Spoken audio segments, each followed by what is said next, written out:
রাহমাতুল লিল আলামিন নবী জন্মগ্রহণ করার পূর্বে বাবা হারাইছেন, 5 বছর বয়সে মা হারাইছেন, 8 বছর বয়সে দাদা হারাইছেন। দাদা হারাবার পর আবু তালেব মায়ার নবীজিকে লালন পালন করতে শুরু করে। আবু তালেবের নিজের সন্তান থাকার পরেও ওই আবু তালেব রাহমাতুল লিল আলামিন নবীজিকে বুকে নিয়ে ঘুমায়। নবী যতক্ষণ পর্যন্ত খাবার না খায় ততক্ষণ পর্যন্ত আবু তালেব নিজের সন্তানদেরকে খাবার দেয় না। নবীর প্রতি এত মায়া, এত মায়া, এত মোহাব্বত, তারপরেও আবু তালেবের ভাগ্যে কালেমা নসিব হয় নাই, তারপরেও নসিব হয় নাই। আহা, আবু তালেব যেদিন ইন্তেকাল করবে মুমূর্ষ হয়ে গেল, মরণাপন্ন, মৃত্যু যখন তার কাছাকাছি চলে আসলো, মায়ার নবী দয়ার নবী আবু তালেবের কাছে গেলেন। যাইয়া দেখেন চাচা মাটির মধ্যে শুয়ে আছেন, বিছানায় শুয়ে আছেন, মাটির বিছানা, মুমূর্ষ অবস্থা। আবু তালেবের চেহারার দিকে তাকাইলেন। আবু তালেবের চেহারার দিকে তাকাইয়া রাহমাতুল লিল আলামিন নবী বুঝতে পারলেন আমার চাচা আর বেশিক্ষণ বাঁচবে না, বেশিক্ষণ বাঁচবে না। আস্তে আস্তে চাচার কাছে যাইয়া ওই বিছানার পাশে নবীজি বসে গেলেন। বসে ডাক দিলেন, চাচা, ও চাচা, আপনি আমাকে 8 বছর বয়স থেকে লালন পালন করেছেন, এখন আপনি মুমূর্ষ অবস্থায় চলে যাবেন, মৃত্যু হয়ে যাবে গো চাচা। আজকে আমার 50 বছর বয়স হয়েছে, 42টা বছর আপনি আমাকে লালন পালন করেছেন, 42টা বছর আমাকে আপনি ছায়া দান করেছেন। ও চাচা, আপনার কারণে কাফির মুশরিক বেঈমানের দল আমাকে আঘাত করতে পারে নাই, আমাকে বেশি কষ্ট দিতে পারে নাই গো চাচা। ও চাচা, আপনি যদি এমন অবস্থায় কালেমা না পড়ে যদি বিদায় হয়ে যান, আমি নবী আপনার জন্য কিছুই করতে পারবো না। ও চাচা, আপনি যদি এখন বিদায় হয়ে যান, আপনি তো আমার জন্য সব করছেন, 42 বছর আমাকে লালন পালন করছেন, আগলায়া রাখছেন, কাফের মুশরিকদের আমাকে কষ্ট দিতে দেন নাই। ও চাচা, আমার জন্য আপনি শিয়াবে আবু তালেবের মধ্যে 3 বছর জেল খাটছেন। ও চাচা, আমার জন্য আপনি আপনার সমস্ত গোত্রের মানুষদের কটু কথা শুনছেন। ও চাচা, আমার জন্য তো আপনি সব করছেন, আমার জন্য সব করলেন, এখন যদি আপনি কালেমা না পড়েন চাচা, কিয়ামতের ময়দানে আমি আপনার জন্য কিছুই করতে পারবো না। আবু তালেব ডাক দিয়া কয়, বাতিজা, তুমি যেই কালেমার দাওয়াত দাও, যেই কালেমার দাওয়াত দাও, ও বাতিজা, আমি জানি তোমার কালেমা সঠিক, তোমার কালেমা সঠিক আমি জানি, কিন্তু আমি তোমার কালেমা পড়তে চাই না। কারণ কি জানোনি? আমি যদি তোমার কালেমা পড়ে নেই, মক্কার মানুষগুলো আমাকে বলবে আবু তালেব শেষ পর্যন্ত বাতিজার ধর্ম গ্রহণ করিয়া বাপ দাদার ধর্মের মধ্যে চুন কালিমা খাইয়া দুনিয়া থেকে বিদায় হয়েছে। ও বাতিজা, এই কথা আমি আবু তালেব সইতে পারবো না। নবীজির চোখ থেকে পানি পড়া শুরু হয়ে গেল। নবীজি ডাকে দিয়া বলেন, চাচা গু, আপনি যদি কালেমা পড়ে নেন, ও চাচা, আপনি কালেমা যদি না পড়েন, আমি রাহমাতুল লিল আলামিন, সাইয়্যিদুল আম্বিয়া, ইমামুল মুরসালিন, তামাম নবীদের আমি সর্দার, সমস্ত নবীগণের আমি ইমাম। ও চাচা, আপনি যদি কালেমা না পড়েন, আমি আপনার জন্য কিছুই করতে পারবো না। ও চাচা, আপনার বেশি কিছু বলতে হবে না, আপনি শুধু বলেন লা ইলাহা ইল্লাল্লাহ, এটুকু শুধু বলেন। এবার আবু তালেব একটু চিন্তা করতেছে কি করবে, বলবে কি বলবে না। পাশে বসা ছিল আবু জাহাইল্লা, আবু লাহাব বসা, উতবা বসা, সায়েবা বসা। ওরা যখন দেখলো আবু তালেব কালেমা পড়ার জন্য একটু মনস্থির করে ফেলেছে, ওই সময় আবু জাহেল ডাক দিয়ে কয়, ও আবু তালেব, আপনি সারা জীবন যেই ধর্মের উপরে ছিলেন, আপনার বাবা দাদার ধর্ম মানলেন, এখন মরার সময় আপনার ভাতিজার ধর্ম যদি গ্রহণ করেন, গোটা মক্কার মানুষগুলো আপনাকে বলবে ওই আবু তালেব শেষ বয়সে যাইয়া ভীমরতি ধরেছিল, বাতিজার ধর্ম গ্রহণ করিয়া বাবা দাদার ধর্মের মধ্যে চুনকালি লাগাইয়া দুনিয়া থেকে বিদায় নিয়েছে। ও আবু তালেব, আপনি কি করবেন? এটা করবেন নাকি? আবু তালেব মায়ার নবীজির চেহারার দিকে তাকাইয়া ডাক দিয়ে বলছে, বাতিজা রে, আমি তোমার মুখের দিকে তাকাইয়া কালেমা পড়তে চেয়েছিলাম রে বাবা, না না, কিন্তু দেখো এই যে মক্কার সর্দার বসা, মক্কার বড় বড় লিডার বসা, বড় বড় নেতারা বসা আছে রে বাতিজা, ওরা যদি দেখতে পায় আমি কালেমা পড়েছি, মক্কার মানুষগুলো আমাকে বড় নিন্দা করবে। ও ভাতিজা, চেয়েছিলাম তোমার চেহারার দিকে তাকাইয়া কালেমাটা পড়ে নেব, আমি জীবনে তোমাকে কোনোদিন কষ্ট দেই নাই, আজকেও দিতাম না, কিন্তু এই যে এরা, এই যে নেতা বসে আছে, এদের জন্য পারবো না। এবার রহমাতুল্লিল আলামিন নবী আমার কান্না আরো বেড়ে গেল। আস্তে আস্তে মাথাটা নিচু করতে করতে করতে করতে আবু তালেবের কানের কাছে মাথাটা লাগাইছেন। আবু তালেব মাটির মধ্যে শোয়া আছে, মাথাটা লাগাইয়া ফিস ফিস করে আবু তালেবের কানের মধ্যে বলতেছেন, চাচা গো, জোরে বলা লাগবে না, জোরে বলা লাগবে না, আপনি শুধু আমার কানের কাছে ঠোঁটটা লাগাইয়া ফিস ফিস করে শুধু বলবেন, লা ইলাহা ইল্লাল্লাহ বলেন। ও চাচা, জোরে বলতে হবে না, ওই নেতারা শুনবে না, মক্কার কোনো লিডার শুনবে না, দুনিয়ার কোনো মানুষ শুনবে না গো চাচা, আমার কানের ভিতরে শুধু একটু একটু করে বলেন, ফিস ফিস আওয়াজ দিয়ে বলেন, চাচা গো, বাকি বিষয়টা আমি কিয়ামতের ময়দানে আল্লাহ রব্বুল আলামিনের সাথে ফয়সালা করে নিব। ভাগ্য ভালো না খারাপ? নবীজি বলতেছেন, আপনি শুধু বলেন লা ইলাহা ইল্লাল্লাহ, আর কিছু লাগবে না, বাকি বিষয় কিয়ামতের ময়দানে আল্লাহর সাথে আমি ফয়সালা করে নেব। আমার বাবাজিরা, আল্লাহ বলছেন, ওয়াল্লাহু ইয়াহদি মান ইয়াশাউ ইলা সিরাতিম মুস্তাকিম। আল্লাহ যাকে ইচ্ছা হেদায়েত দেন, যাকে ইচ্ছা হয় না দেন না। নবীজি আবার যখন আবু তালেবের কাছে প্রস্তাব দিছে, চাচা আমার কানে কানে শুধু বলবেন, জোরে বলার দরকার নাই। আবু তালেব বলছে, বাতিজারি, তুমি যেই ধর্মের দাওয়াত দাও, আমি জানি তোমার ধর্মটা সঠিক, আমি জানি তোমার ধর্ম সারা দুনিয়ায় বিস্তার লাভ করবে। ও বাতিজা, তুমি যেই জান্নাতের কথা বলো, আমি জানি তোমার ধর্ম যদি আমি গ্রহণ করি, জান্নাতের মধ্যে আমি যাইতে পারবো। তোমার ধর্ম যদি না মানি, আমাকে জাহান্নামে যাওয়া লাগবে। ও বাতিজা, তারপরেও আমি তোমার ধর্ম গ্রহণ করতে পারবো না। না না বাতিজা, না, তোমার ধর্ম গ্রহণ করতে পারবো না। আবু তালেব যখন না করে দিল, নবীজির কান্না যখন চূড়ান্ত হয়ে গেল, প্রবল বেগে যখন কান্না শুরু করলেন, আল্লাহ পাক জিবরাইল আমিনকে পাঠাইছেন।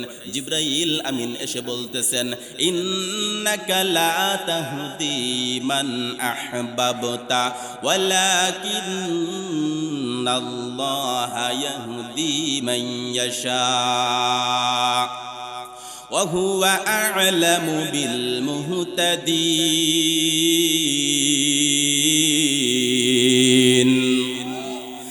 আল্লাহ পাক জিবরাইলকে পাঠাইলেন। জিবরাইল এসে বলছেন, নবী গো, আপনি যাকে মহব্বত করেন, ভালোবাসেন, তাকে হেদায়াত দিতে পারবেন না, পারবেন না। ও নবী, আল্লাহ যাকে ভালোবাসেন, আল্লাহ যাকে পছন্দ করেন, আল্লাহ যাকে ইচ্ছা করেন, তাকে হেদায়াত দেন। ও নবী, আপনার মহব্বতের মানুষকে আপনি হেদায়াত দিতে পারবেন না। কান্না করে লাভ নাই, লাভ নাই, কান্না করে কোনো লাভ হবে না। আমার বাবাজিরা, তাহলে হেদায়াত পেয়ে আমরা ভাগ্য ভালো না খারাপ? ভাগ্য ভালো। আল্লাহ পাক আমাদেরকে না চাইতেই দিচ্ছেন।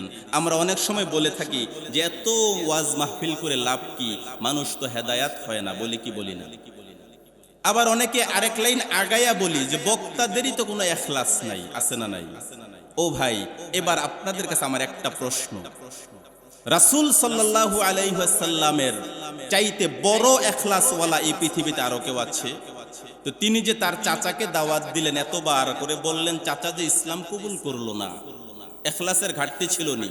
নাউজুবিল্লাহ পড়েন। এখলাসের ঘাটতি তো কমতে ছিল না। আমরা যে বলি হুজুরদের এখলাস নাই, এজন্য মানুষ হেদায়াত হয় না, এটা ভুল কথা। হেদায়াত আল্লাহ পাকের হাতে। আল্লাহ পাক যাকে ইচ্ছা তাকে হেদায়াত দান করেন। সুবহানাল্লাহ পড়েন।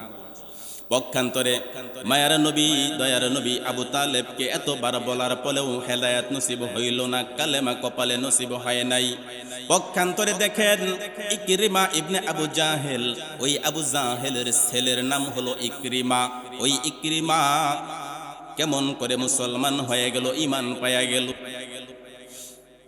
রহমাতুল লিল আলামিন নবী মক্কা যখন বিজয় করলেন, হিজরি 8ম হিজরি সনে মক্কা যখন বিজয় করলেন, মক্কা বিজয় করার পর ঘোষণা দেয়া দিলেন আবু জেহেলের ছেলে ইকরিমাকে মৃত্যুদণ্ড দেওয়া লাগবে, ওয়াহশিকে মৃত্যুদণ্ড দেওয়া লাগবে, হিন্দাকে মৃত্যুদণ্ড দেওয়া লাগবে। 5-7 জনের নাম নবীজি ঘোষণা করে দিলেন, এই 5-7 জন মানুষকে মৃত্যুদণ্ড দিতে হবে। কারণ কি জানোনি, ওই কয়েকজন মানুষ মুসলমানদেরকে বড় বেশি ক্ষতি করত, মুসলমানদেরকে বড় বেশি কষ্ট দিত। ওই কয়েকজনের নাম নবীজি বললেন, তাদেরকে মৃত্যুদণ্ড ঘোষণা করে দিলাম। ফাঁসির আসামি ঘোষণা হয়ে গেল। এবার ইকরিমা, তার নামেও ফাঁসির ওয়ারেন্ট হয়ে গেল, ফাঁসির রায় হয়ে গেল। ইকরিমা সংবাদ পাইয়া মক্কা থেকে রাতের অন্ধকারে পলাইয়া চলে যাইতে শুরু করলো সিরিয়ার দিকে। এবার ইকরিমার বিবি পরের দিন সকালবেলা বুরকা পরিধান করিয়া মুখটা নেকাবে ঢাকিয়া নবীজির কাছে এসে হাজির হয়েছে। আসসালাতু আসসালামু আলাইকা ইয়া রাসূলুল্লাহ, ও নবী আপনার প্রতি সালাম, আপনার প্রতি শান্তি বর্ষিত হোক। নবীজি বলেন, কি ব্যাপার, তুমি কেন আসছো, তুমি কে? ও নবী, আমি মক্কার একজন নারী, মক্কার একজন গৃহিণী। ও নবী, আমি এসেছি কালেমা পড়ে মুসলমান হওয়ার জন্য। এবার ইকরিমার বিবি কালেমা পড়ে মুসলমান হয়ে গেল। ইকরিমা কিন্তু মক্কা থেকে পলাইতেছে, মনে আসেনি? মক্কা থেকে পলাইতেছে, দূরে চলে যায়, আরেক দেশে চলে যাইতেছে।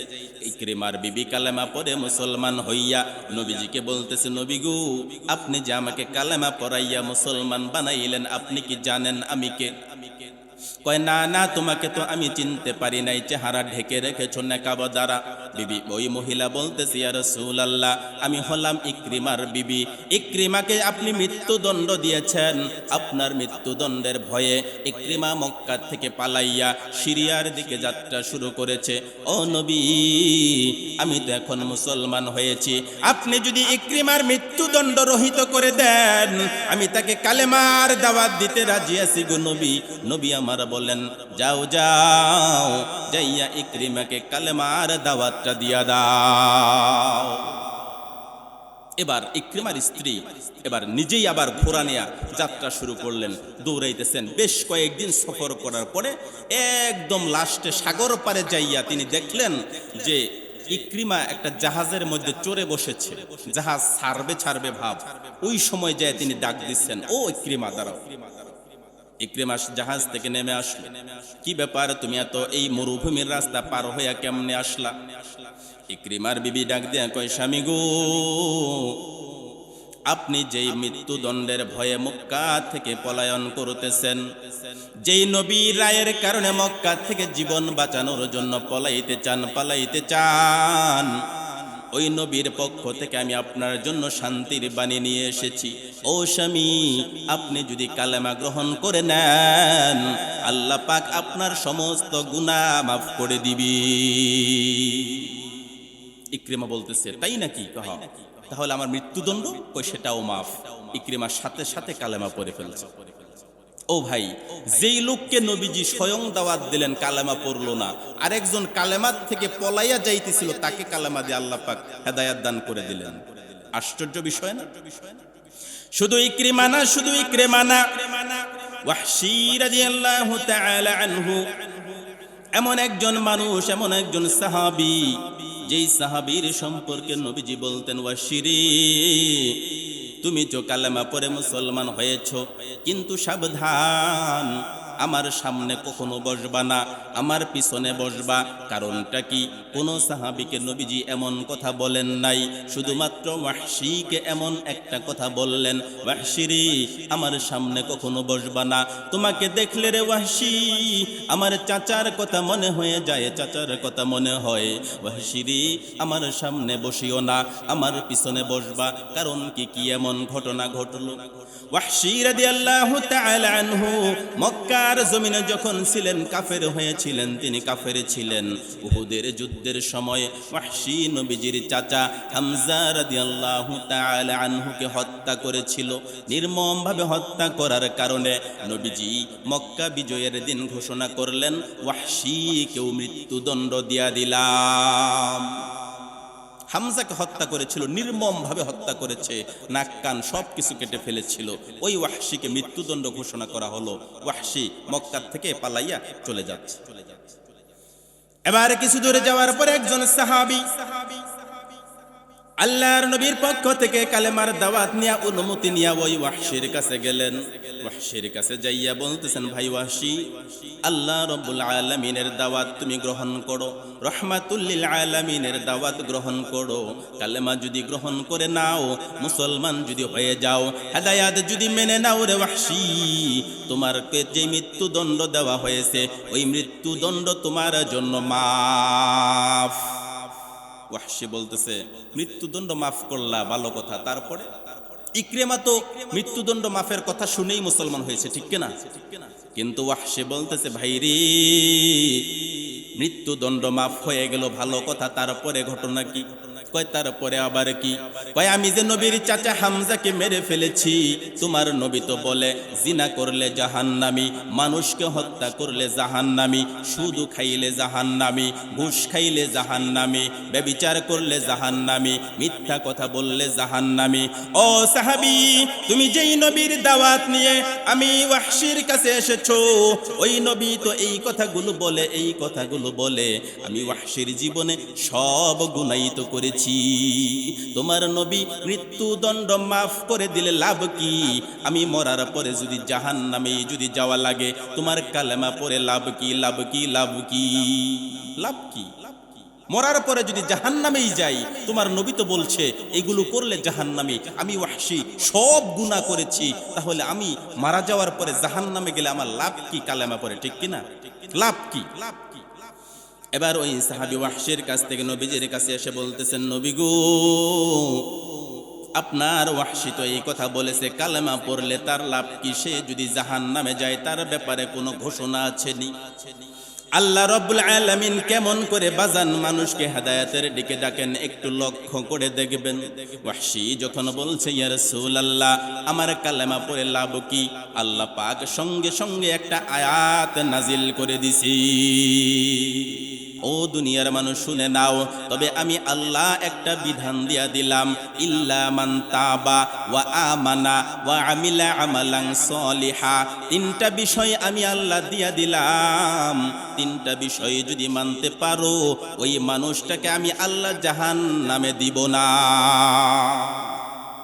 সব গুনাহ করছো, ভালো কথা, এবার আল্লাহ বলছেন ইল্লা মান তাবা, কিন্তু যেই মানুষটা তওবা করে, ওয়া আমানা, ঈমান আনয়ন করে, ওয়া আমিলা আমালান সলিহা, এবং সৎ কাজ করে, নেক কাজ করে, তাদেরকে আমি আল্লাহ জাহান্নামে দিব না। সুবহানাল্লাহ পড়ে।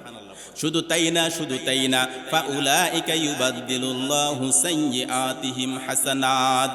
ওই মানুষগুলোর জীবনে যত গুনাহ করেছো, সব গুনাহগুলোকে আমি আল্লাহ গুনার পরিবর্তে নেকি দ্বারা বদলাইয়া দিব।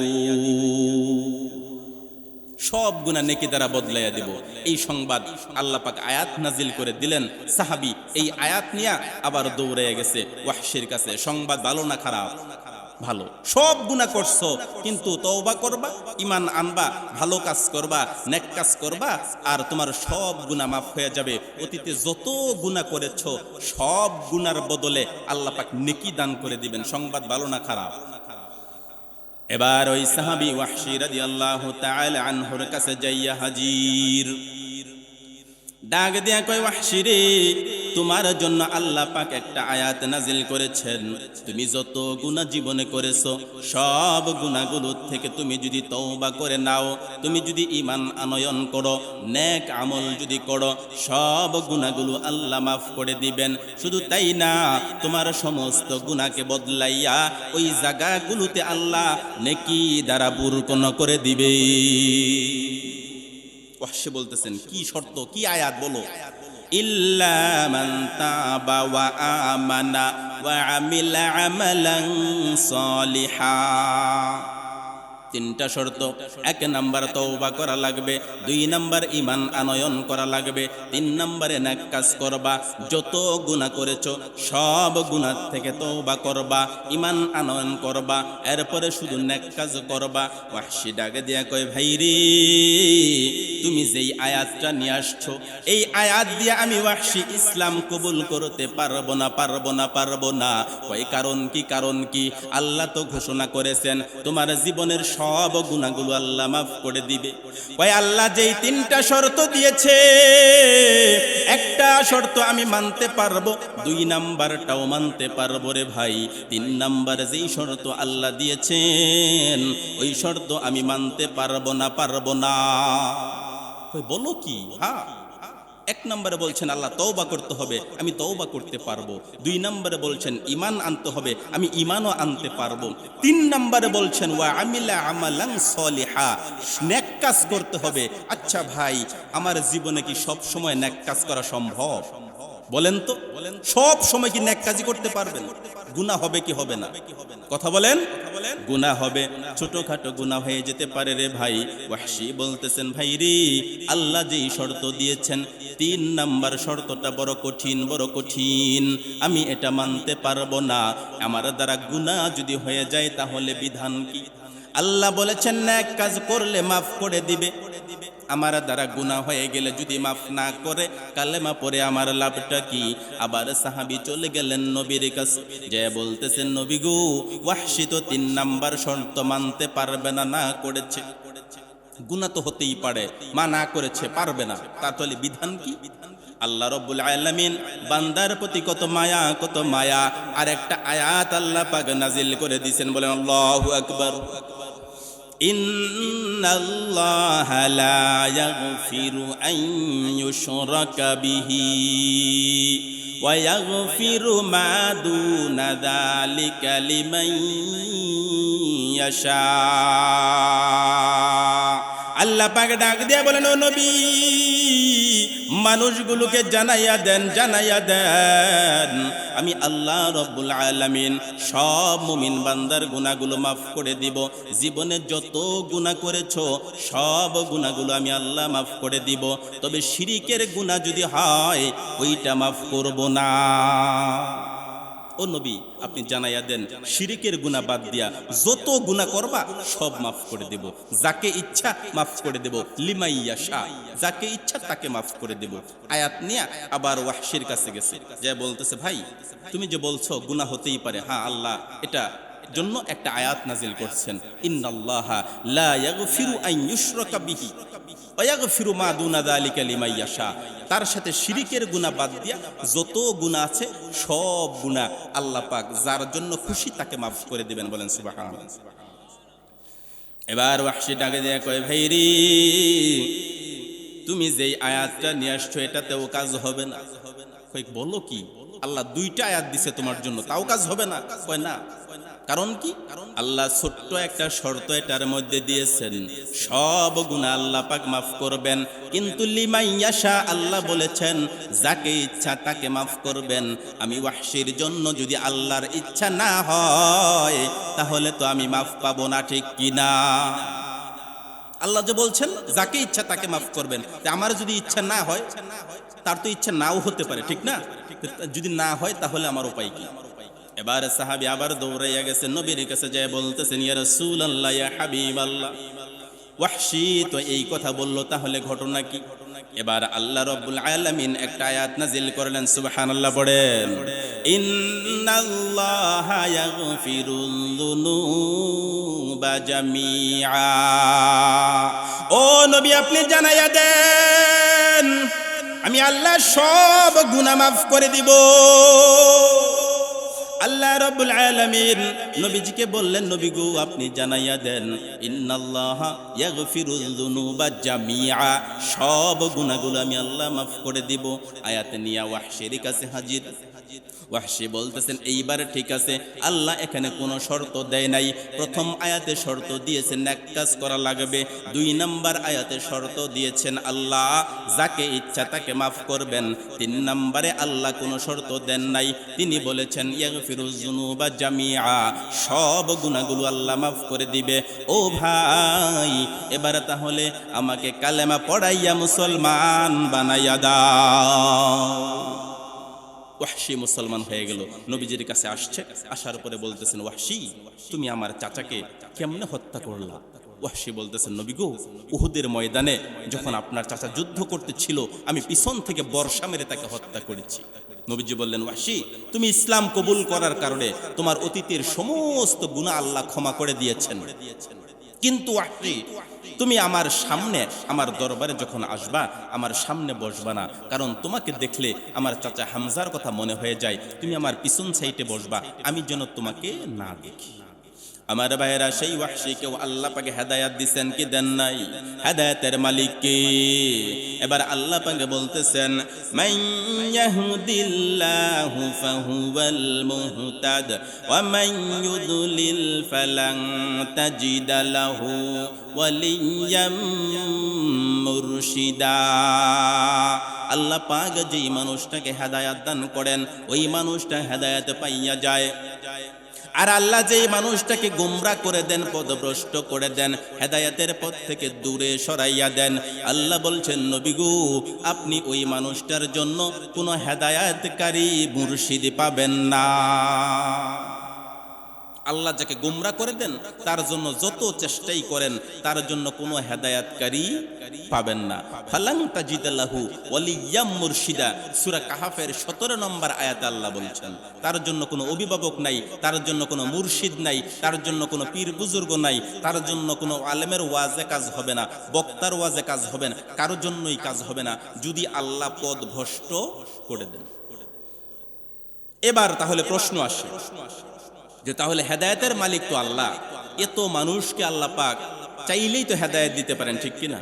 চাইলেই দিতে পারেন, আল্লাহ নিজেও এটা বলছেন ওয়ালাউ শাআ রাব্বুকা লাআমানা মান ফিল আরদি কুল্লুহুম জামিআ আফা আনতা তুকরিহুন নাসা হাত্তা ইয়াকুনু মুমিনিন।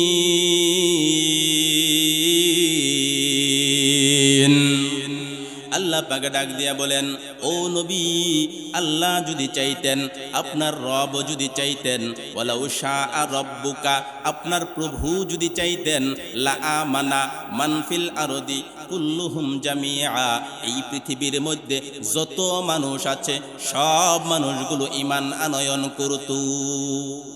আল্লাহ চাইলে সব মানুষ মুহূর্তের ভিতরে ঈমান আনয়ন করবে।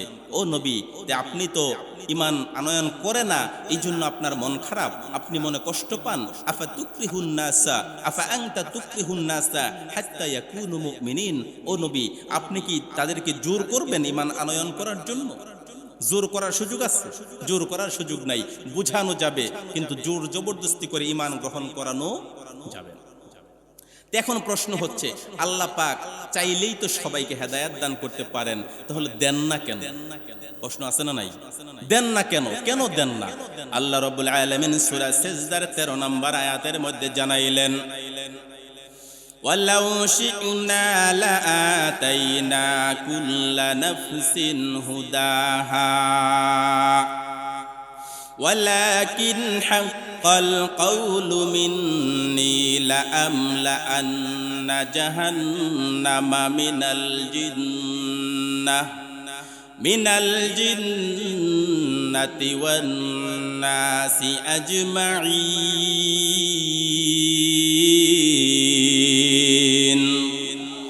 আল্লাহ পাক ডাক দিয়া বলেন ও দুনিয়ার মানুষ শোনো, ওয়ালাউ শি'না লাআতাইনা কুল্লা নাফসিন হুদাহা, আমি আল্লাহ যদি চাইতাম সব মানুষগুলোকে হেদায়াত দিতে পারতাম, কিন্তু কেন দেই না জানোনি? ওয়ালাকিন হাক্কাল কাউলু মিন্নি, কিন্তু আমি আল্লাহ রব্বুল আলামিন একটা কথা বলে দিয়েছি, আমার পক্ষ থেকে একটা বাণী আমি বলে দিয়েছি, লা আমলা আন্না জাহান্নামা মিনাল জিন্নাতি ওয়ান নাসি আজমাইন। সেই কথাটা কি জানোনি? ওই কথাটা হইল আমি আল্লাহ ঘোষণা করে দিয়েছি, মানুষ আর জিন জাতির মধ্য থেকে আমি আল্লাহ জাহান্নাম পুরা করে দিব। আমি আল্লাহ বলেছি মানুষ আর জিন জাতির থেকে জাহান্নামকে পূর্ণ করে দেব। তো জাহান্নামে যদি আমি তাদেরকে দেই, তাহলে হেদায়াত দিলে তো জাহান্নামে যাবে না? যাবেনি? কথা বলেন। হেদায়াত যদি সবাই পায়, জাহান্নামে যাবে কেউ? যাবে না। আল্লাহ পাকের এই কথাটাকে বাস্তবায়িত করার জন্য আল্লাহ পাক সব মানুষকে হেদায়াত দেন না, সব মানুষকে হেদায়াত দেন না। তাহলে আমরা যে হেদায়াত পাইলাম, এই হেদায়াত পাওয়া, এইটা পাওয়ার পরে আমাদের অবশ্যই এটার জন্য শুকরিয়া আদায় করা উচিত, ঠিক কিনা? লা ইলাহা, জোরে লা ইলাহা ইল্লাল্লাহ, লা ইলাহা